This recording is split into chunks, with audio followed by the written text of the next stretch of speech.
ফ্যাসিস্টকে, ফ্যাসিস্টের দালালদেরকে আমরা উপড়ে ফেলে দিব ইনশাআল্লাহ।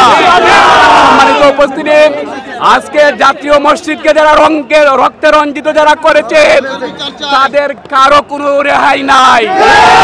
অতি সত্বর আইনের আওতায় নিয়ে এসে তাদেরকে গ্রেফতার করতে হবে।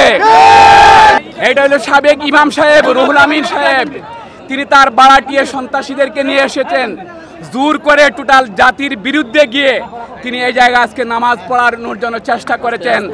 আজকে জাতীয়তাবাদী এবং ইসলামী শক্তি এবং হলো সাধারণ মুসল্লিরা তাকে প্রতিহত করেছে, ইতিমধ্যে তিনি সরিয়ে দিতে বাধ্য হয়েছেন।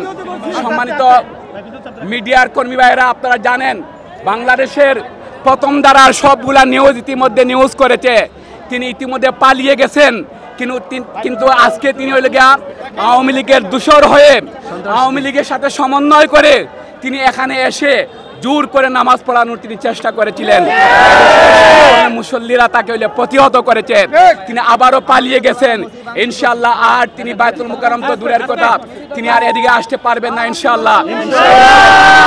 প্রিয় সাংবাদিক ভাইয়েরা, প্রিয় মুসল্লি ভাইয়েরা, আমরা প্রতিদিনের ন্যায় বাইতুল মুকাররমে তৌহিদি মুসলিম জনতা নামাজ পড়তে এসেছি। আমি প্রত্যক্ষদর্শী ছিলাম, ইমাম সাহেবের পিছনে দ্বিতীয় কাতারের মধ্যে আমি বসা ছিলাম।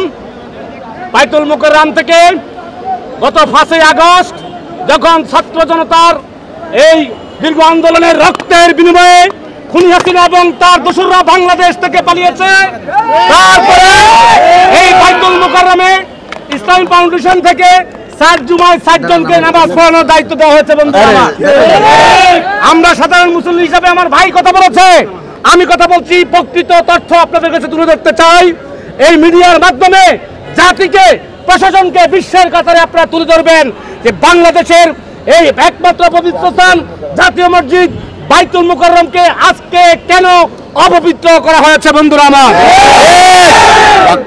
আজকে ইসলামী ফাউন্ডেশনের নির্ধারিত ইমাম সালে জাহাঙ্গীর সাহেব নামাজ পড়ানোর জন্য দায়িত্ব দিয়েছেন বাইতুল মুকাররম থেকে।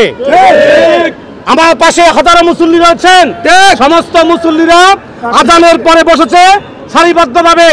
সালে জাহাঙ্গীর সাহেব খুতবা দেওয়া শুরু করেছেন, খুতবা চলছে, এরই মাঝে খুনি হাসিনার প্রেতাত্মা গোপালগঞ্জের দালাল যে খুনি হাসিনাকে কাউমি জননী বলে কাউমি আলেমদেরকে কলঙ্কিত করেছে। বন্ধুরা, আমরাও কাউমি আলেম, তাদেরকে শ্রদ্ধা করি। হেফাজতে ইসলামের হাজার হাজার ছাত্র আলেমকে যখন হত্যা করেছে তখন এই খুনি এবিএম রুহুল আমিন কোথায় ছিল?